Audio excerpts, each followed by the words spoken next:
CTS 드럼너 성경교실 가족 여러분 안녕하세요. 네, 반갑습니다. 오늘은 요한계시록 11번째 시간인데요. 지난 시간의 내용 잠깐 나누고 이어서 11번째 시간으로 요한계시록 13장의 이야기를 좀 나누도록 하겠습니다. 1절의 말씀을 우리 함께 같이 한번 읽어보겠습니다. 시작. 내가 보니 바다에서 한 짐승이 나오는데 뿔이 10이요 머리가 7이라. 그 뿔에는 10 왕관이 있고 그 머리들에는 신성모독하는 이름들이 있더라. 자, 여러분, 사탄은 혼자서 움직이질 않더라고요.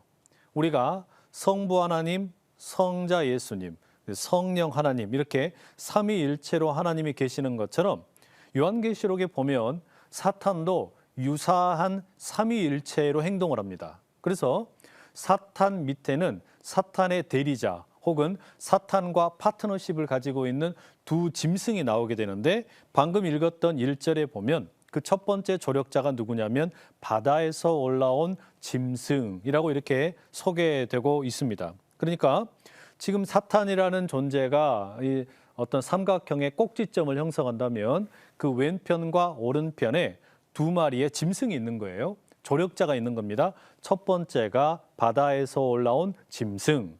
여러분, 바다라고 하는 것은 당시의 그 어떤 역사적인 배경으로 보자면 그 소아시아에 있는 교회 성도들이 마주하게 되는 지중해 바다라고 말할 수 있습니다. 바로 그 지중해 바다에서 짐승이 올라와요. 그것은 뭘 의미하는 걸까요? 로마의 군대가 배를 타고 와가지고 소아시아로 그 배에서 내려서 올라오는 모습입니다. 그래서 바다에서 올라온 짐승이라는 것은 로마의 군대, 로마의 어떤 그 정치적인 힘, 이런 것을 의미한다라고 말할 수 있습니다. 그래서 이 바다에서 올라온 짐승의 특징을 보면 7머리가 있습니다. 머리가 7개예요. 징그럽죠? 근데 왜 이 머리가 7개냐? 이것은 그 로마의 7 황제를 가리킵니다. 그리고 이 바다에서 올라온 짐승에게는 신성모독하는 이름이 있다. 신성모독, 그러니까 달리 말하면 하나님을 욕되게 하는 것이 이 바다에서 올라온 짐승에게는 많이 나타난다는 이야기예요. 무슨 말일까요? 하나님이 자기다라고 하는 거예요. 자기가 하나님이다, 내가 신이다, 이렇게 주장한다는 거죠. 그러니까 로마의 황제가 스스로 자신을 신이라고 이렇게 우상 숭배하게 만들었잖아요. 바로 그런 것을 의미합니다. 실제로 여러분, 그 소아시아 지역에 보면 매년 이 로마의 총독들이 각 지역을 이렇게 방문을 합니다. 그러면 이 방문을 할 때 어떻게 하냐? 그 지역에 있는 유지들, 또 권력을 가지고 있는 사람들이 로마의 총독이 올 때 열렬하게 박수를 치면서 환영을 해줘요. 오늘 우리 강의 시작하면서 여러분들이 호 했던 것처럼 뭐 그건 비교도 되지 않을 만큼 엄청나게 이렇게 그 로마의 어떤 그 사절단을 환영을 해줍니다. 왜 그럴까요? 그 로마의 황제 혹은 총독을 환영해주고 자기 권력을 유지하려고 그런 어떤 모습이 있다라는 말이죠. 그리고 이제 2절에 보면 이 바다에서 올라온 짐승의 생김새가 나오는데 이게 참 특이하게 생겼습니다. 표범, 곰, 사자, 이런 다양한 면이 있다라고 소개가 되고 있어요. 이렇게 표범이나 곰이나 사자와 같은 면모가 있다라는 것은 이 구약 성경의 다니엘서 7장에 나오는 것을 그대로 인용하고 있다라고 우리가 생각할 수 있습니다. 다니엘서 7장의 2절, 3절에 보면 사자, 곰, 표범, 이런 그 짐승들이 순서대로 이렇게 나옵니다. 그리고 마지막에 네 번째 짐승이 나오거든요. 그게 다니엘 7장 7절에 이렇게 소개되어 있어요.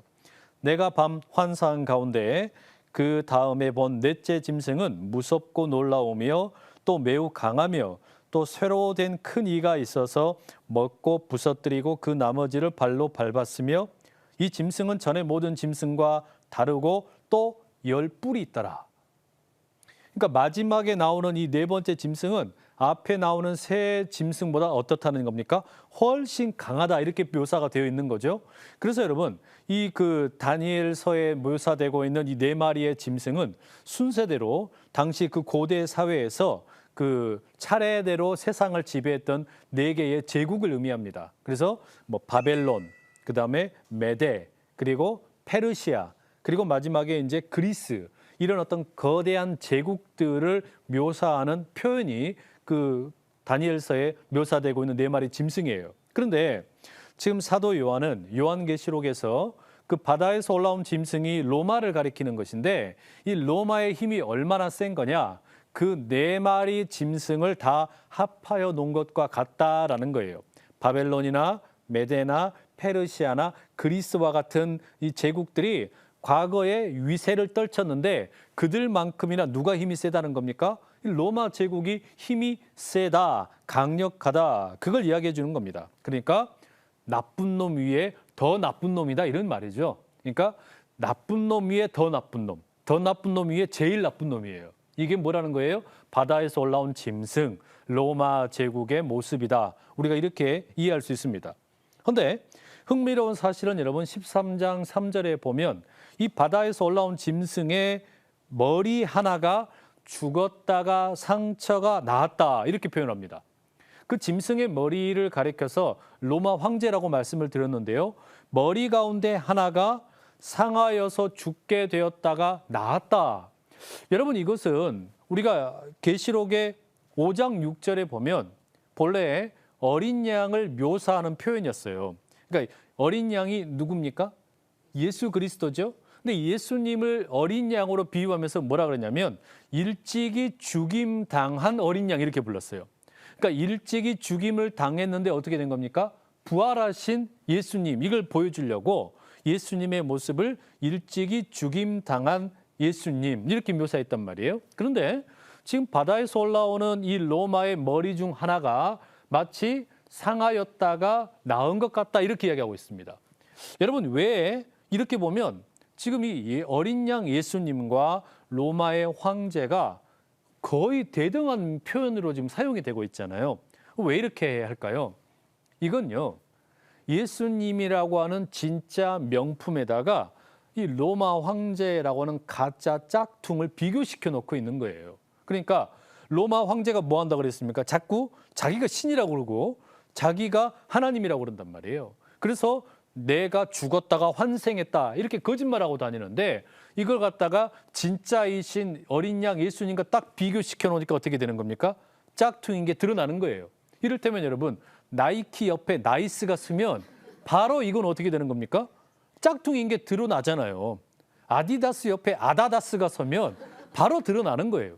마치 그것과 똑같은 겁니다. 그래서 예수님 어린 양이신 예수님과 그 옆에 일찍이 죽임 당한 것이 아니고 살짝 상처 났다가 나와버린 로마의 머리 하나 갖다 놓고 비교시키면 어떻게 돼요? 비교가 안 된단 말이죠. 결국 여러분 이거 뭐 하는 걸까요? 조롱하는 겁니다. 이 바다에서 올라온 짐승으로 묘사되는 로마의 황제, 자기 스스로가 신이라고 이렇게 칭송받으려고 하는 그 로마의 어떤 모습을 비웃는 거예요. 야, 넌 짝퉁 주제에 어디서 까불어? 이런 식이란 말이죠. 여러분, 이렇게 가만히 보면 어떻습니까? 이게 하나님께서 우리에게 주신 어떤 그 이런 통찰력을 가지고 세상을 보면서 지금 뭐 하라는 거냐면 비웃으라는 거예요. 세상을 비웃을 줄 알아야 된다. 그러니까 영의 세력 또는 뭐 그게 로마가 됐든 무슨 뭐 바다에서 올라온 이 짐승이라고 불린 이런 세력을 비웃으면 어떻게 되겠습니까? 그 세력들이 되게 기분 나빠하는 거예요. 그리고서 더 막 열을 냅니다. 그래 봐야 어떻다는 거예요. 아무것도 아니란 이야기예요. 근데 여러분 실제로 그러면 이런 이야기가 그냥 나온 것은 아니고 역사적인 배경은 있어요. 왜 그러면 이런 이야기가 나왔냐? 당시에 그 네로 환생설 이런 어떤 그 이야기가 로마 전역에 떠돌고 있었습니다. 그 네로라고 하면 로마의 많은 황제들 중에서도 가장 어떤 그 악랄하고도 또는 어떤 미치광이 황제로 이렇게 불리우던 사람이었지 않습니까? 이 로마의 네로 황제가 원로원에 의해 가지고 이제 그 로마의 황제 자격을 박탈당하고 쫓겨납니다. 그리고 이 AD 68년 6월 9일 날 로마의 한 외곽에서 스스로 목숨을 끊습니다. 그러고 나서 이제 어떻게 되는 거예요? 이 네로가 이제 죽게 된 거죠. 그때 나이가 31살이에요. 근데 어떤 사람들은 네로가 그때 자살한 것이 아니라 사실은 저기 멀리 동쪽에 있는 파르티아라고 하는 제국으로 도망을 갔다. 그리고 자기 신분을 숨기고서 살고 있다. 그리고 이제 파르티아 군대를 이끌고 로마를 쳐들어올 것이다. 이런 식으로 네로에 대한 환생설 이런 것이 떠돌아다녔습니다. 마치 그런 지금 네로 환생설과 같은 설화를 지금 이런 어떤 내용에 빗대어서 이야기하는데 여러분 그러니까 뭡니까? 네로가 죽었다가 살아났어요. 진짜로 부활했어요? 그게 아니란 이야기예요. 결국 이게 뭐냐? 그런 어떤 로마의 황제에 대해서 떠도는 소문들 다 뭐라는 겁니까? 가짜다. 이 땅에서 죽었다가 부활하셔서 모든 믿는 자들에게 구원을 주실 수 있는 분은 어린 양 예수 그리스도밖에 없다는 이야기예요. 그래서 이 모든 이야기가 다 뭐가 되는 겁니까? 조롱밖에 안 되는 겁니다. 로마에 대한 조롱이에요. 여러분, 우리가 세상을 향해서 너 별거 아니다라고 이야기하는 것을 세상은 너무너무 싫어하는 겁니다. 그게 우리에게 있어서는 믿음의 담대함이죠. 그런 담대함이 있기를 축복합니다. 아멘. 자, 여러분, 이어지는 4절에 한번 내용을 읽어보시죠. 우리 4절 말씀입니다. 함께 읽죠. 시작. 용이 짐승에게 권세를 주므로 용에게 경배하며 짐승에게 경배하여 이르되 누가 이 짐승과 같으냐 누가 능히 이와 더불어 싸우리요 하더라. 예, 우리가 이렇게 이 바다에서 올라온 짐승을 깔보고 무시해도 된다, 조롱해도 된다 이야기했지만 사실 이 짐승 힘 세요. 무섭습니다. 왜냐? 이 사탄이라고 불리우는 용이 4절에 보니까 뭐라 그래요? 자기의 권세를 이 짐승에게 나누어 주었습니다. 우리도 여러분 하나님으로부터 하늘에 있는 권세를 받았잖아요. 그런데 이 용도 자기의 권세를 이 바다에서 올라온 짐승인 로마에게 나누어 주었어요. 로마뿐만 아니라 그 어떤 시대마다 계속해서 용은 자기의 수하들을 그렇게 부리기 위해서 힘을 나누어 줍니다. 그런데 이게 힘이 얼마나 세냐면 엄청난 힘이 있기 때문에 아 진짜로 저 짐승은 엄청난 능력이 있나 보다, 신인가 보다 그 짐승을 경배하게 만듭니다. 로마를 경배하게 만든다는 이야기예요. 그러니까 여러분 로마 황제를 숭배하는 이런 일들이 많이 있었겠죠. 그런데 여러분 이런 일들은 늘 있는 일입니다.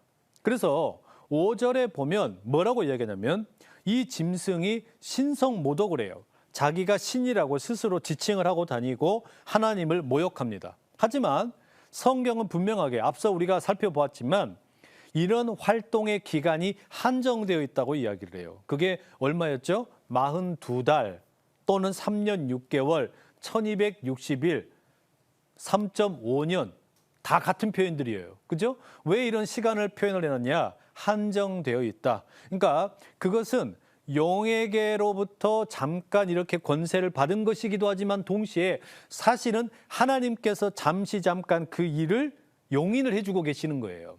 영원하지 않다. 그러니까 지금 이 바다에서 올라온 짐승이 이 땅에서 나쁜 짓 하는 것도 한정되어 있다. 이 이야기를 들려줍니다. 그래서 6절, 7절에 보면 이 바다에서 올라온 짐승은 자기가 계속해서 하나님이라고 주장을 해요. 그리고 진정한 하나님을 막 비방을 합니다. 그리고 하늘에 사는 자들, 예를 들면 순교자들, 무슨 말이겠습니까? 예수 믿다가 죽임당한 사람들을 아이고 저 미련한 것들 이렇게 비방을 하는 겁니다. 세상에 예수 믿다가 저렇게 순교당한 것들만큼 이렇게 비참한 인생은 없다 이렇게 말한단 말이에요. 여러분 이건 오늘 우리에게도 들릴 수 있는 이야기입니다. 우리가 예수 믿다가 죽었는데 우리에게 부활 소망이 없어. 우리에게 영생이 약속되어 있지가 않다. 이 모든 게 다 거짓이다. 이러면 어떻게 되는 거예요? 우리가 세상에서 제일 불쌍한 인간들이 되는 거잖아요. 바로 그런 식으로 뭐 하는 거냐? 이 용의 수하인인 이 어떤 바다에서 올라온 짐승은 끊임없이 그렇게 하나님의 이름을 욕되게 하고 있다라는 말입니다. 그러니까 바다에서 올라온 짐승이 지금 실제로 우리가 살고 있는 세상에서 보면 어때요? 힘 세요. 제가 막 조롱해도 된다고 그러고 무시해도 된다고 그랬지만 사실은 힘 셉니다. 바다에서 올라온 이 로마라고 하는 그 제국 앞에서 교회 성도들 벌벌 떨었잖아요.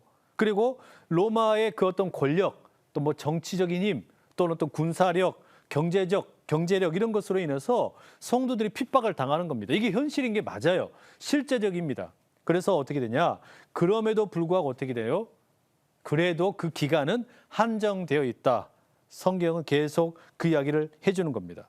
자, 그래서 8절 말씀 한번 같이 읽어보실게요. 함께 읽습니다. 죽임을 당한 어린 양의 생명책에 창세 이후로 이름이 기록되지 못하고 이 땅에 사는 자들은 다 그 짐승에게 경배하리라. 자, 두 그룹으로 나누어집니다. 이 땅에 사는 사람들이 두 그룹으로 나누어져요. 한 그룹은 누구의 이름이 어떻게 이름이 기록되어 있습니까? 어린 양의 생명책에 이름이 기록되어 있는 사람들이 있고 여기에 이름이 기록되지 않은 사람들은 누구를 경배한다고요? 짐승. 그러니까 용에게 어떤 그 명을 받아가지고 하나님을 대적하면서 하나님이 자기 자신이라고 하는 바다에서 올라온 짐승을 경배하게 된다는 거예요. 그러니까 여러분, 이 계시록의 특징은 뭐냐면 중간 지대가 없어요. 계시록은 정확하게 나누어집니다.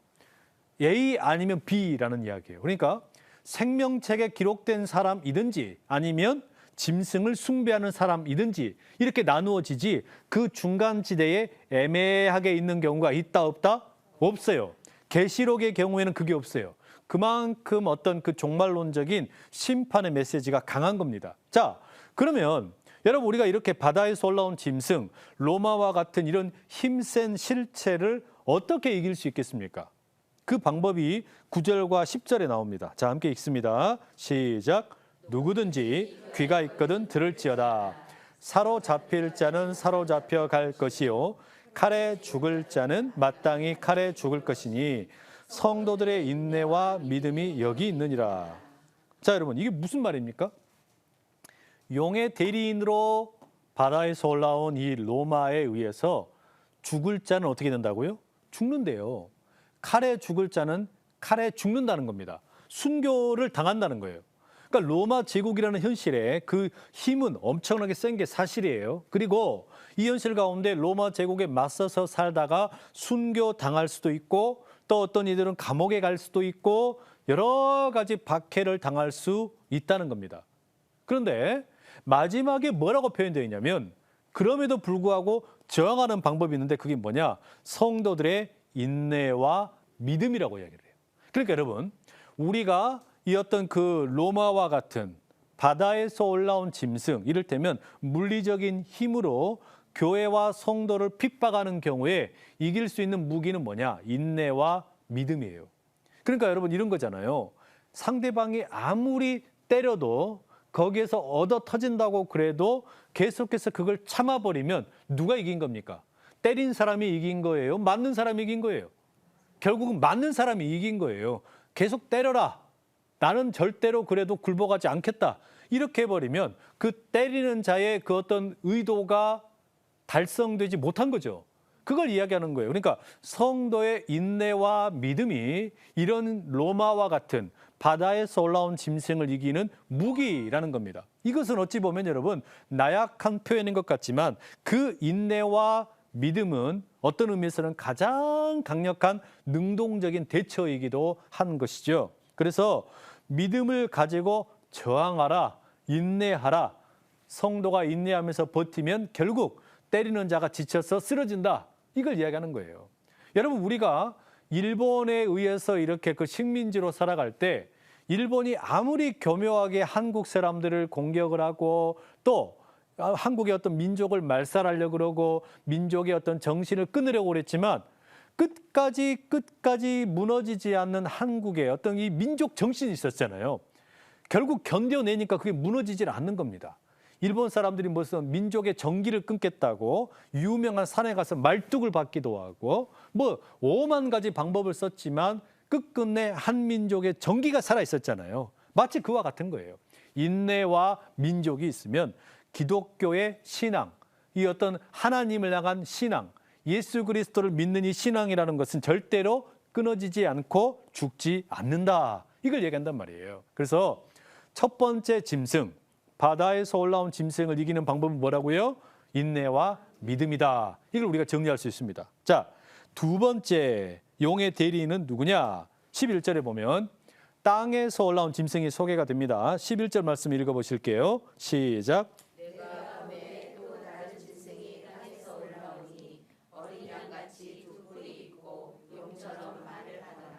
두 번째 짐승. 자, 여러분 이 삼각형을 생각해 보시면 꼭지점에가 지금 용이 있어요. 그리고 왼쪽에가 바다에서 올라온 짐승이 있다고 생각을 하시면 왜 오른쪽에 지금 누가 있는 겁니까? 땅에서 올라온 짐승이 있는 거예요. 한 놈은 바다에서 올라왔고 또 한 놈은 땅에서 올라왔어요.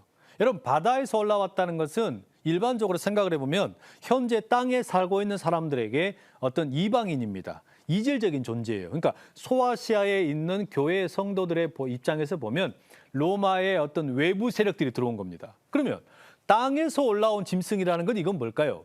그 땅에 있는 사람들과 비슷하다라는 이야기예요. 그 땅에 있는 사람 중에 하나와 같다라는 이야기입니다. 무슨 이야기인지 이해되세요?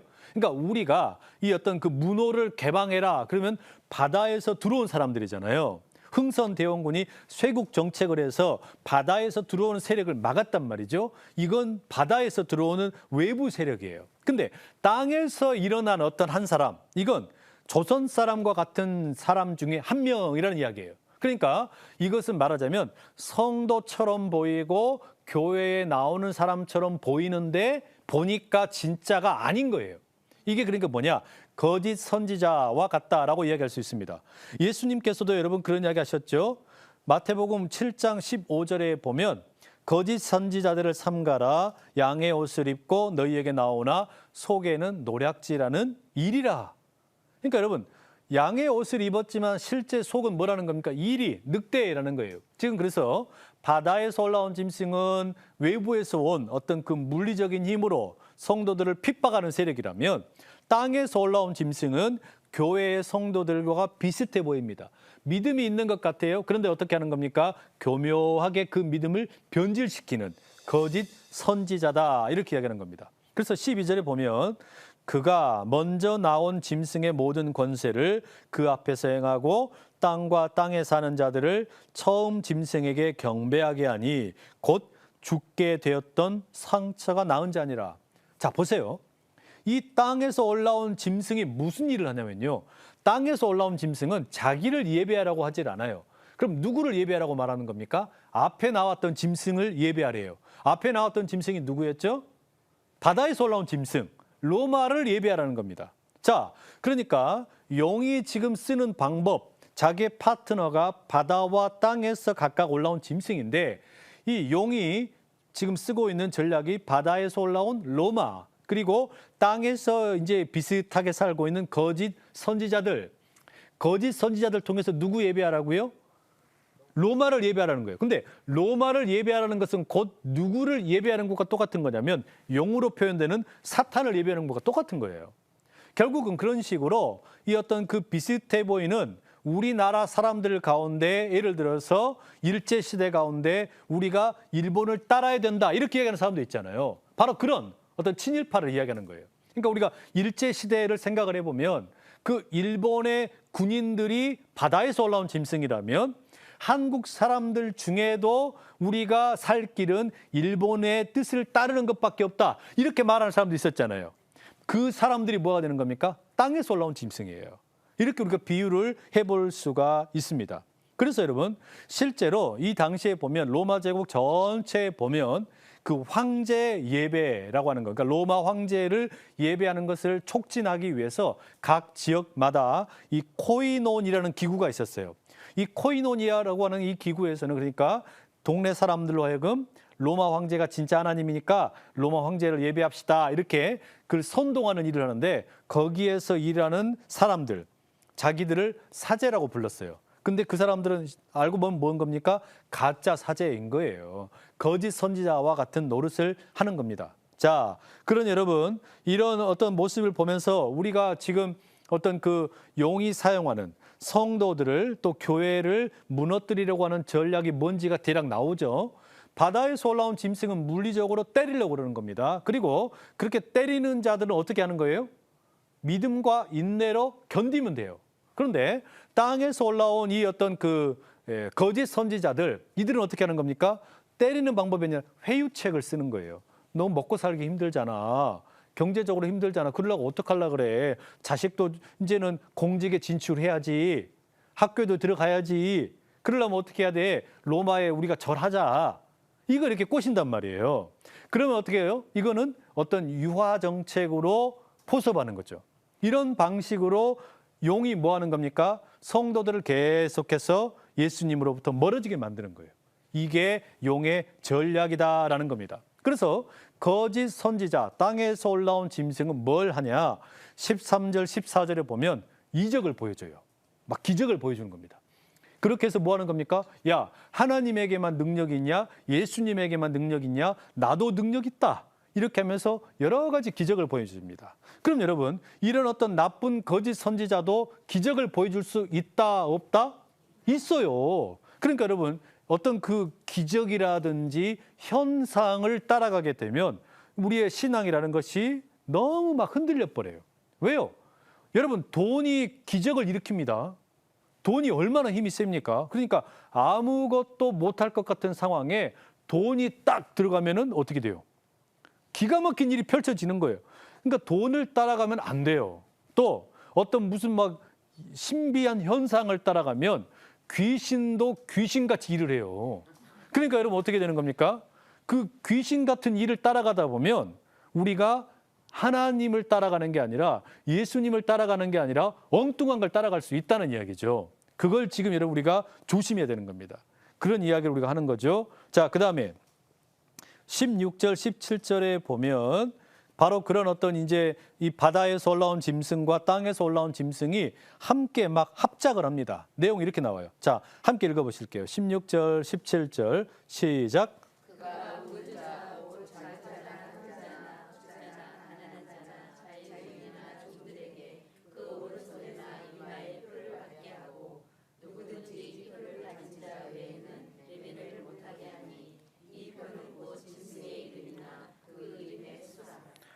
여러분 그러니까 그 로마의 그 식민지에 살고 있는 이 소아시아의 사람들이 황제 예배에 참여를 해야만 정상적인 사회생활을 할 수 있도록 예배에 참석했습니다라는 일종의 쿠폰 도장을 찍어주는 겁니다.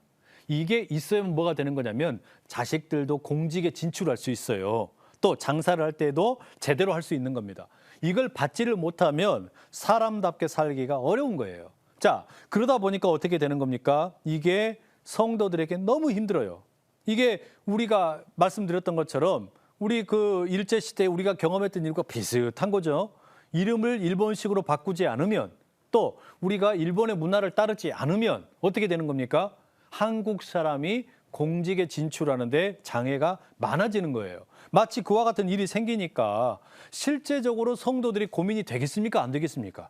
되는 거예요. 특히 부모님들 입장에서 보면 자녀를 생각하면 아이고야 이거 어떡하냐 이거 어떡하냐 이러면서 어떻게 되는 겁니까? 그 오랫동안 지켜왔던 믿음이 무너질 수도 있단 말이죠. 자, 그래서 그런 상황 가운데 18절에 보면 이렇게 되어 있습니다. 지혜가 여기 있으니 총명한 자는 그 짐승의 수를 세어보라.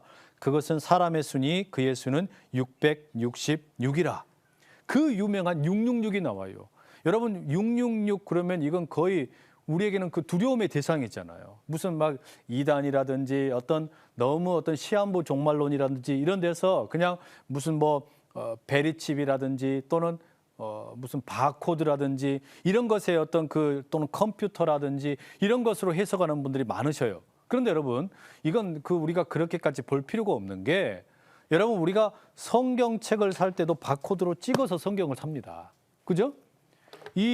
이런 어떤 전자제품을 살 때도 우리가 바코드를 찍어서 우리가 이런 제품을 사요. 그게 무슨 이야기예요? 이건 우리의 어떤 생활의 편의성을 위해서 도입이 된 것이지 이걸 가리켜 무슨 바코드 이런 것이 666이라고 이야기하면 이것은 너무 시대에 맞지 않는 말하자면 잘못된 해석이다. 우리가 이렇게 생각할 수 있어요. 다만 왜 666이라는 숫자, 짐승의 수다, 사람의 수다 왜 이런 이야기를 쓰는 거냐면 여러분 6이라고 하는 수는 왜 이걸 666 세 번이나 반복을 해놨냐면 우리가 7이라고 하는 숫자를 우리가 여러 번 봐왔죠.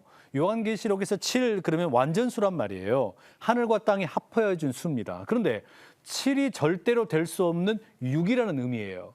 완전하지 못하다 6. 그런데 완전하지 못한 게 한 번도 아니라 한 번, 두 번, 세 번씩이나 반복을 시켜버린 거예요. 무슨 말이냐면 삼위일체 하나님이 완벽하게 거하시는데 그와 절대로 똑같아질 수 없는 게 뭐라는 겁니까? 용의 삼위일체라는 거예요. 그걸 666이라고 표현해 놓은 겁니다. 그래서 하나님 하나님의 수 777이 아니라 사람의 수 666, 짐승의 수로 표현하고 있는 것이죠. 그러니 여러분, 결국 여기에서 우리가 이 어떤 바다에서 올라온 짐승을 이기는 방법은 인내하고 믿는 거라 그랬잖아요. 그러면 땅에서 올라온 짐승이 이런 식으로 사람들을 현혹할 때 이길 수 있는 방법은 뭐냐? 이게 총명한 사람은 알 수 있다 그랬거든요. 뭐가 필요한 거냐면 머리로 생각하는 거예요. 그러니까 이 바다에서 올라온 짐승 로마를 이기는 방법은 인내하고 견디는 거라면 땅에서 올라온 짐승을 이기는 건 뭐라고요? 생각하는 거예요. 생각하면 이길 수가 있는 거예요. 그래서 여러분 우리가 이런 식으로 어떤 그 666으로 표현되는 사탄의 유사 삼위일체를 이기는 방법, 그것은 인내와 믿음으로, 또 한편으로는 생각하면 분별하면 되는구나. 저게 지금 가짜구나. 이걸 우리가 분별할 수 있다는 이야기예요. 이렇게 우리에게 악의 삼위일체를 이길 수 있는 은혜가 있기를 축복합니다. 아멘. 자, 여러분 이제 14장으로 넘어가 보시면, 자, 여러분 우리가 13장에서 이렇게 악의 삼위일체의 집요한 공격을 살펴봤어요. 그러면 성도들도 뭔가 맞서서 싸울 수 있는 무기가 있어야 될 거 아닙니까? 그래서 악의 삼위일체가 이렇게 이 어떤 용과 또 바다에서 올라온 짐승과 땅에서 올라온 짐승으로 공격을 하는 것처럼 성도들도 여기에 맞서서 싸울 수 있는 무기가 소개가 됩니다. 그 첫 번째가 뭐냐? 예배예요. 자, 우리 1절에 말씀 한번 읽어볼게요. 14장 1절입니다. 시작. 또 내가 보니 보라 어린 양이 시온산에 섰고 그와 함께 14만 4천이 서 있는데 그들의 이마에는 어린 양의 이름과 그 아버지의 이름을 쓴 것이 있더라. 예. 여기 보니까 14만 4천이 나왔어요. 14만 4천은 본래 7장에 나왔던 이들이거든요. 6장의 맨 마지막에 끝날 때 누가 능히 서리오, 이 재앙에서 누가 능히 서리오 했을 때 땅에 있던 성도들의 수가 14만 4천, 그리고 하늘에도 무수히 셀 수 없는 무리가 있다 이랬는데, 지금 땅에 있던 그 14만 4천의 숫자가 누구랑 같이 있냐면 어린 양 예수님과 함께 시온산에 있답니다. 그러니까 땅에 있던 이들이 뭐 했다라는 거냐면 믿음과 인내로 견디고 생각해서 이겨냈다는 이야기예요. 그리고 어린 양 예수님과 함께 시온산에 서 있습니다. 자, 여러분 이들이 뭐하냐? 2절에 보면 음악 소리가 나옵니다. 음악 소리가 나온다는 이야기는 여러분 뭐 하는 겁니까? 찬송하는 거, 노래 부르는 거예요. 그래서 3절에 보면 이 14만 4천 명이 노래를 불러요. 근데 이 노래는 다른 사람들은 부를 수 없고 어린 양 예수님과 함께 있는 14만 4천만 부를 수 있는 노래예요. 그래서 이 노래가 새 노래입니다. 여러분, 그러니까 새 노래가 있으면 옛 노래가 있겠죠? 옛 노래는 그러니까 용과 바다와 땅에서 올라온 짐승, 이들이 만들어 놓은 그 질서를 찬양하는 노래예요. 그런데 새 노래는 뭡니까? 어린 양 예수 그리스도께서 만들어 놓으신 새로운 질서, 평화와 사랑과 정의의 세계, 이걸 어떤 그 찬양하는 노래라는 말이에요. 어린 양 예수님과 함께 있는 이 14만 4천이 그런 노래를 부르는 거예요. 자, 이들이 부른 이런 노래 가운데 이들이 어떤 존재인지가 4절에 소개가 되는데요. 자, 우리 4절 말씀 함께 읽어보실게요. 시작. 이 사람들은 여자와 더불어 거짓지 아니하고 순결한 자라 어린 양이 어디로 인도하는지 따라가는 자며 사람 가운데서 성령을 받아 처음 익은 열매로 하나님과 어린 양에게 속한 자들이니. 예, 이 14만 4천 명, 그러니까 이 어떤 사탄을 이기고 바다와 땅에서 올라온 짐승들을 이긴 이 14만 4천 명의 특징이 뭐냐? 첫 번째로 여자와 더불어 더럽히지 않은 순결한 자들이다. 이건 무슨 금욕 생활을 말하는 게 아니고 우상 숭배하지 않았다는 이야기예요. 앞서서 여러분 우리가 그 큰 음녀 뭐 이런 표현도 나왔었잖아요. 그러니까 이것은 지금 하나님을 배신하지 않았다, 우상 숭배하지 않았다. 이 첫 번째 특징이 있고, 두 번째 특징은 뭐냐? 어린 양이 어디로 가든지 예수님을 따르는 사람들입니다. 그러니까 좌로나 우로나 치우치지 않고 오로지 예수님만 따라다니는 사람들이에요. 그 다음에 세 번째, 이들을 가리켜 처음 익은 열매라고 말합니다. 예수님께서 십자가에 죽으시고 부활하신 부활의 첫 열매가 되시는 것처럼 이들은 예수님의 부활에 참여하는 첫 번째 열매라고 이렇게 표현이 되어 있습니다. 그리고 5절에 보면 이분들의 특징이 뭐냐? 거짓말이 없고 흠이 없어요. 그러니까 이 예수님을 모른다라고 하지 않는다는 이야기예요. 나는 예수님을 모른다, 부인하지 않는다는 이야기죠. 바로 그런 식으로 예배를 이들이 드리는 겁니다. 하나님께 예배를 드리는 거예요. 이런 예배를 드리는 사람들, 자, 이 예배를 통해 뭐 한다는 이야기예요? 힘을 얻는 거예요. 무슨 힘을 얻는 겁니까? 이 용의 또 하수인들이, 바다와 땅에서 올라온 이 짐승들이 성도들을 괴롭히는 것을 이길 수 있는 힘이 어디에서 나오냐? 예배에서 나온다는 이야기예요. 우리가 드리는 예배가 뭐냐? 영적인 힘을 공급받는 자리라는 겁니다. 용이 바다에서 올라온 짐승에게 자기 권세를 나누어 준 것처럼 우리 하늘에 계신 하나님께서 땅에 있는 성도들에게 권세를, 영적인 힘을 주는 자리가 어디라는 겁니까? 예배라는 거예요. 그러니까 우리가 노래하다가 찬양하다가 힘을 받잖아요. 예배 드리다가 뭐 하는 겁니까? 영적인 힘을 얻어요. 그래서 이 예배가 이 약의 삼위일체를 이기는 첫 번째 무기다. 두 번째 무기는 뭐냐? 자, 우리 6절의 말씀 한번 읽어보실게요. 6절 함께 읽습니다. 시작. 또 보니 다른 천사가 공중에 날아가는데 땅에 거주하는 자들 모든 민족과 종족과 방언과 백성에게 전할 영원한 복음을 가졌더라. 예, 여기 보면 참 재미있는 이야기를 들려주는데요. 지금 이 시온산에서 14만 4천의 사람들이 어린 양과 함께 거하면서 예배를 드리고 있잖아요. 노래를 부릅니다. 찬양을 합니다. 그 와중에 갑자기 천사들이 공중에서 나타나가지고 뭐라고 해요? 영원한 복음을 들려줍니다. 여러분, 이게 뭐와 같은 겁니까? 찬양을 부르고 난 다음에는 꼭 뭐가 나와요? 설교가 나오잖아요. 그러니까 여러분, 이게 뭘 말하는 거냐면 성도가 악의 세력을 이길 수 있는 두 번째 무기는 설교 말씀이라는 이야기예요. 이 말씀으로 이긴다는 이야기예요. 그러니까 여러분, 예배의 순서를 보면 어떻습니까? 늘 예배 순서는 묵찬, 기찬, 설기, 축이에요. 그죠? 그래서 설교를 통해, 말씀을 통해 성도들이 위로를 받아요. 근데 그 설교 말씀을 지금 뭐라고 표현해요? 영원한 복음이라고 표현합니다. 성도가 가지고 있는 두 번째 무기는 뭐냐? 예배 가운데 들려주시는 하나님의 말씀, 설교, 영원한 복음에 있다라는 겁니다. 이 영원한 복음은 이 땅에 있는 모든 민족이 들어야 될 복음이에요. 영원한 복음입니까? 그러니까 영원한 복음이라고 하는 것은 때에 따라서 변하는 게 아니라 변치 않는 복음이잖아요. 자, 그러면 이 변치 않는 복음의 특징이 뭐냐? 7절 이하에 보면 이 설교 메시지의 세 가지 특징이 나옵니다. 첫 번째 설교 메시지가 뭐냐? 7절에 보면 하나님을 두려워하고 하나님에게만 영광을 돌려라. 이런 내용이 나오죠? 그러니까 여러분, 이게 무슨 이야기냐면요. 지금 용이나 또는 바다에서 올라온 짐승이나 땅에서 올라온 짐승이 자꾸 뭐라고 말하는 겁니까? 나를 두려워해라. 이렇게 얘기하잖아요. 용이 무시무시한 얼굴로 나와가지고 막 뿔도 달렸지, 왕관도 쓰고 있지, 이렇게 해서 뭐라 그런 거예요? 나를 두려워해라. 이렇게 해야 된단 말이에요. 그런데 여러분, 우리가 설교 메시지로 듣는 첫 번째가 뭐냐면 하나님만 두려워해라는 거예요.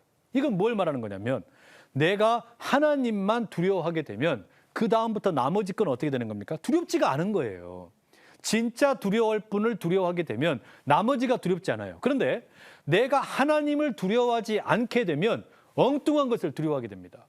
하나님이 무섭다고 생각이 되지 않으면, 하나님에 대한 경외감이 사라져버리면 돈이 두려워요. 세상이 두려워요. 다른 게 두려워진다는 이야기예요. 그래서 여러분, 지금 설교 말씀의 첫 번째 메시지가 뭐라고요? 하나님만 두려워해라. 하나님만 두려워해라. 이거예요. 두 번째, 8절에 보면 바벨론이 무너졌다라고 선포합니다. 그죠? 바벨론이 뭡니까? 바벨론이 지금 영적으로 표현된 로마를 가리키는 거예요. 달리 말하면 그 용이 보낸 바다에서 올라온 짐승, 로마가 어떻게 된다는 거예요? 심판받는다는 거예요. 그러니까 첫 번째 메시지는 하나님만 두려워해라. 두 번째 메시지는 뭐라는 겁니까? 바다에서 올라온 짐승, 로마는 심판받는다. 하나님만 두려워하고 나고 그리고 나면 뭘 발견하는 거냐면 하나님을 대적하고 하나님을 모독하는 존재들은 다 심판받는다. 이게 두 번째 메시지예요. 그 다음에 9절과 11절에 나오는 메시지에 보면 뭐라고 나오냐면 짐승을 경배하는 사람들, 표를 받는 사람들도 심판받는다. 이렇게 나오죠. 이게 어떻게 되는 겁니까? 이 영원한 복음의 첫 번째는 하나님만 경외해라. 하나님께만 영광을 돌려라. 그래서 두 번째가 뭐라고요? 바다에서 올라온 짐승이 심판받는다는 거예요. 세 번째 메시지는 뭡니까? 땅에서 올라온 짐승, 뭡니까? 거짓 선지자에 의해서 놀아나는 사람들도 심판받게 된다는 거예요. 그들도 절대로 좌시하지 않으신다는 거예요. 끝까지 견뎌내야 된다라는 겁니다. 그러니까 설교의 내용이라는 게 특별할 게 없습니다. 우리가 너무 다 잘 아는 이야기예요. 그죠? 하나님 경외하라는 거, 이건 뭐 새로운 메시지입니까? 아니죠. 그 다음에 악의 세력들이 두 번째, 세 번째 심판받을 것이다. 이건 뭐 새로운 게 아니잖아요. 너무너무 우리가 잘 아는 겁니다. 그런데 설교라는 게 이런 거예요. 복음이라는 게 이런 겁니다. 복음이라는 게 새로울 게 없습니다. 전혀 새롭지가 않아요. 다 알고 있는 겁니다. 너무너무 단순합니다. 그런데 우리가 이 메시지를 매번 듣습니다. 여러분, 예배 들을 때마다 설교 들으실 때 그 메시지가 늘 새로운 메시지입니까? 아니죠. 사실 여러분, 목사님들 고민이 뭐냐면 이 성경 속에 있는 이야기가 뻔한 이야기인데 이 뻔한 이야기를 매번 주일마다 새롭게 들리게 하려니까 스트레스가 이만저만 아니에요. 그러니까 목사님들 중에 머리가 많이 빠지는 분들이 계세요.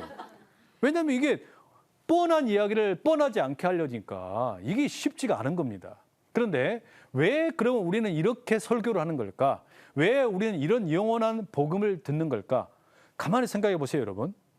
효율적인 관점에서 생각을 해보면 이런 설교라고 하는 것은 사실은 불필요해 보여요. 무슨 말이냐면, 아니, 우리가 세상 살면서 들어야 될 뉴스가 얼마나 많습니까?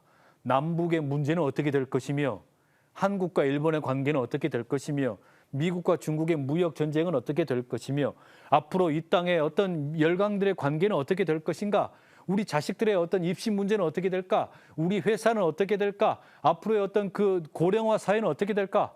우리가 알아야 될 게 너무너무 많아요. 4차 산업혁명은 어떻고, IT는 어떻고, 뭐 그냥 우리가 알아야 될 뉴스들이 너무너무 많이 쏟아져 나옵니다. 그래서 인터넷 뉴스들 쫓아가기 바쁩니다. 주식시장의 동향은 어떤지, 부동산의 흐름은 어떤지 알아야 될 게 너무너무 많은데 교회에 와서 듣는 건 뭐예요? 맨날 뻔한 이야기. 하나님을 경외하십시오. 악의 세력은 심판받습니다. 아니, 이것밖에 이야기 안 한단 말이에요. 근데 여러분, 이게 뭡니까? 인생의 위기를 닥쳤을 때 나를 살려주는 게 뭔지를 생각해 보는 이야기예요. 내가 진짜 위기 만났을 때, 내 가정의 위기가 만났을 때, 그때 여러분 우리 살려주는 게 한일 관계입니까? 아니면 우리의 주식시장의 동향입니까? 무슨 뭐 부동산 시장의 동향입니까? 아니에요. 결국 여러분 우리의 인생에 진짜 위기 만났을 때 그 위기를 해결해 주는 메시지는 뭐냐? 단순한 메시지예요. 단순한 메시지. 하나님을 경외해라. 악의 세력은 심판받는다. 이게 여러분 결국 우리를 위기에서 살려준단 말이에요. 이게 뭐라는 겁니까? 우리가 지금 맞닥뜨리고 있는 악의 세력을 이기는 무기라는 거예요. 단순한 이 메시지를 붙드는 자가 결국 승리한다. 그래서 12절에 보면 성도들은 결국 이 설교 말씀을 듣고 인내를 길러요. 인내를 배우는 겁니다. 그리고 마지막에 13절에 보면 이렇게 설교를 듣고 예배를 드리는 사람들 결국 뭐 하는 거냐? 복을 받는다. 이렇게 돼 있어요. 복을 받는다. 자, 정리합니다. 오늘의 강의를 정리하면 악의 삼위일체가 어떻게 합니까? 성도들을 핍박하기 위해서 용과 바다에서 올라온 짐승과 땅에서 올라온 짐승이 교묘한 방법으로 교회들을, 성도들을 계속 괴롭혀요. 그러나 우리도 이길 수 있다 그랬죠? 바다에서 올라온 짐승은 믿음과 인내로, 땅에서 올라온 짐승은 생각하면 거짓 선지자를 분별할 수 있어요. 그리고 우리는 또한 예배를 통해서 하늘의 능력을 공급받고 영원한 복음, 그 설교를 매일 들음으로 어떻게 되는 거예요? 단순하지만 인생을 살리는 메시지가 그 속에 들어있다. 우리가 그렇게 승리하며 나갈 수 있기를 축복합니다. 오늘 강의 11번째 시간 여기서 마치겠습니다. 감사합니다.